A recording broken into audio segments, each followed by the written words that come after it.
तो आज बात करने वाले हैं हम न्यूट्रिएंट्स की कि न्यूट्रिएंट्स का क्या रोल होता है किसी भी प्लांट में। जैसे कि बात हम करें नाइट्रोजन की, तो नाइट्रोजन का सिर्फ एक रोल नहीं होता है, इसके मल्टीपल रोल्स होते हैं। जैसे कि वेजिटेटिव ग्रोथ हो गया, कोएंजाइम ए बनाना हो गया, या फिर बात करें न्यूक्लिक एसिड की, न्यूक्लिक एसिड बनाने में भी नाइट्रोजन बहुत ज़्यादा हेल्प करता है। क्लोरोफिल बनाने में हेल्प करता है। वेजिटेटिव फ्रूट और सीरियल्स की जो क्वालिटी होती है वो डिपेंड करती है नाइट्रोजन के ऊपर। और बात की जाए एल्कलॉइड और प्रोटीन्स की, तो इसके फॉर्मेशन में भी नाइट्रोजन का बहुत बड़ा रोल होता है और यही मेन रिस्पॉन्सिबल भी होता है। इसके बाद बात की जाए अगर न्यूट्रिएंट साइकिल के सर्कुलेशन की, तो उसमें भी नाइट्रोजन का ही रोल होता है, as you know that already. और बात करें हमारे फास्फोरस की, तो फास्फोरस मेनली रिस्पॉन्सिबल होता है लेग्यूम्स में जैसे नोड्यूल फॉर्मेशन होता है, जिसमें बैक्टीरियाज होते हैं, राइजोबियम बैक्टीरिया, जो नाइट्रोजन का फिक्सेशन करते हैं। वो डिपेंड करता है फास्फोरस की सप्लाई पर।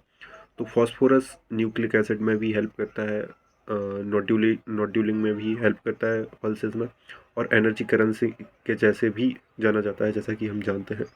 फाइटीन एंड फॉस्फोलिपिड्स के प्रोडक्शन में भी बहुत ज़्यादा हेल्पफुल होता है। और बात की जाए अगर हमारे प्लांट की मैच्योरिटी की, तो मैच्योरिटी में अर्ली मैच्योरिटी डिपेंड करती है हमारे फॉस्फोरस की सप्लाई पे। वहीं बात की जाए हमारे पोटाश की, तो पोटाश भी रिस्पॉन्सिबल होता है क्वालिटी प्रोडक्शन के लिए, क्योंकि जो स्टार्च होता है पोटैटो में और वीट में, तो पोटैटो और वीट में जो स्टार्च होता है उसके फॉर्मेशन के लिए पोटाश मेन रोल प्ले करता है। और जो लीव्स या फिर पूरे प्लांट में जितने भी स्टोमेटा होते हैं, स्टोमेटा की ओपनिंग एंड क्लोजिंग में पोटास ही रोल प्ले करता है। ठीक है। और टोलरेसी के लिए भी पोटेशियम बहुत ज़्यादा ज़रूरी होता है, इसको हम सहन शक्ति भी बोल सकते हैं।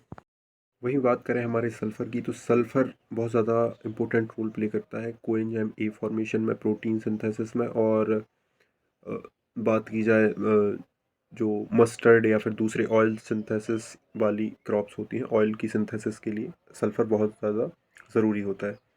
ऐसे ही ग्लूटाथियन, ग्लूकोसाइड और बायोटिन फॉर्मेशन में भी या बायोटिन सिंथेसिस में भी हमारी मस्टर्ड में बहुत ज़्यादा ज़रूरी होता है सल्फ़र। और जो हर्बिसाइड को डिटॉक्सिफाई किया जाता है वो भी सल्फ़र की द्वारा ही डिटॉक्सिफाई किया जाता है। अब बात करें हमारे माइक्रोन्यूट्रिएंट्स की, जैसे कि बोरॉन। बोरॉन शुगर सिंथेसिस में बहुत ज़्यादा इंपॉर्टेंट रोल प्ले करता है, जबकि यही शुगर सिंथेसिस के लिए मेनली रिस्पॉन्सिबल होता है।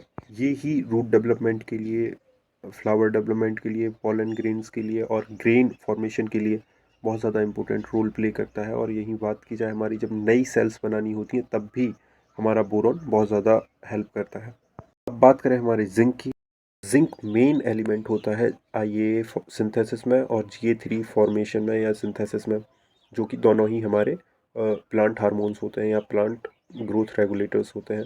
और वहीं बात की जाए आरएनए सिंथेसिस की, तो उसमें भी हमारे जिंक का बहुत ज़्यादा इम्पोर्टेंट रोल प्ले होता है। और बात की जाए प्रोटीन सिंथेसिस की, तो मेन एलिमेंट होता है प्रोटीन सिंथेसिस में जिंक।